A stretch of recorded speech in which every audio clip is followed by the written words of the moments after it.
आपने सुना ही होगा कि अगर साइबर ठगी के आप शिकार हो गए हैं तो फिर से पैसा रिकवरी होने की कोई संभावना नहीं है, पर ऐसा नहीं है। जोधपुर पुलिस ने संभव कर दिखाया है साइबर ठगी के शिकार हुए एक व्यक्ति के पैसा रिकवर करके, या यूं कहें कि देश की सबसे बड़ी साइबर ठगी और उसका सबसे बड़ा रिकवरी अमाउंट। ऐसा ही कुछ देखने को मिला है जोधपुर में, जहां पर 16 करोड़ 25 लाख की साइबर ठगी हुई थी, जिसकी रिकवरी कर 14 करोड़ 60 लाख रुपए तक जोधपुर पुलिस ने रिकवर कर दिया है। बात एक वर्ष पहले की है। अरविंद कालानी नाम के एक हैंडीक्राफ्ट व्यापारी को एक व्हाट्सएप पर एक मैसेज आता है। वह अपना नाम इसला डायनेमिक बताता है और अपनी कंपनी का नाम मेटा ऑप्शन बताता है। इसके साथ ही ऐसे ही विदेशी नाम के 3 एडवाइजर को उनसे इंट्रोड्यूस करवाया जाता है। जब अरविंद को उन पे विश्वास हो जाता है और उसकी कंपनी पे विश्वास हो जाता है तो उस कंपनी में करीब 16 करोड़ 25 लाख रुपए वह निवेश करता है। निवेश करने के बाद करीब 1 महीने बाद उसे मालूम चलता है कि वह साइबर ठगी का शिकार हो चुका है। इसके बाद वह जोधपुर के महामंदिर पुलिस थाने पहुंचता है और रिपोर्ट दर्ज करवाता है। रिपोर्ट में वह बताता है कि इस तरह से उसके पास मैसेज आया और एक लंबी चर्चा हुई।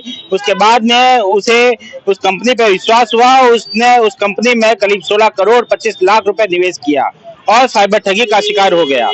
इसके बाद में पुलिस का रोल शुरू होता है। पुलिस इसमें एक्टिव मोड में आती है और करीब 1 साल तक इसकी पड़ताल करती है और सभी ट्रांजैक्शन को ट्रैक करती है। पुलिस ट्रांजैक्शन को ट्रैक करते हुए करीब 150 खातों तक पहुंचती है। 150 खातों से ये पैसा 200 खातों में ट्रांसफर किया जाता है और 200 खातों से ये पैसा 50 खातों में ट्रांसफर किया जाता है।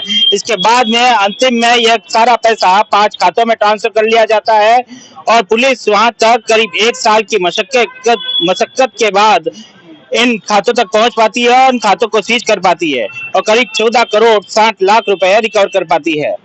बिल्कुल ये ऐतिहासिक बिल्कुल बात है। इतनी रिकवरी शायद राजस्थान में या पूरे देश में इस तरह की जो साइबर फ्रॉड में इतना बड़ा साइबर फ्रॉड किसी एक व्यक्ति के साथ होना और उसके बाद उसमें जो अथक प्रयासों के बाद पिछले नवंबर में ये मुकदमा दर्ज हुआ था, 1 वर्ष से अधिक हुआ है, लेकिन हमारी जो टीम के पूरे अथक प्रयास रहे और हम लास्ट कड़ी तक पहुंचे इसमें कि पैसा किन खातों में गया है, किन मुख्य खातों में गया है, वो जो फर्म्स हैं उन खातों में गया है और कोर्ट के माध्यम से आज तक उनकी 14 करोड़ 60 लाख की रिकवरी हो चुकी है।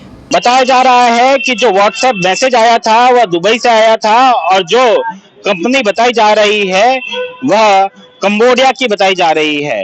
हालांकि पुलिस अग्रिम जांच में जुटी है। आगे की जांच में कई बड़े खुलासे हो सकते हैं। सुमित देवड़ा, TV9 जोधपुर।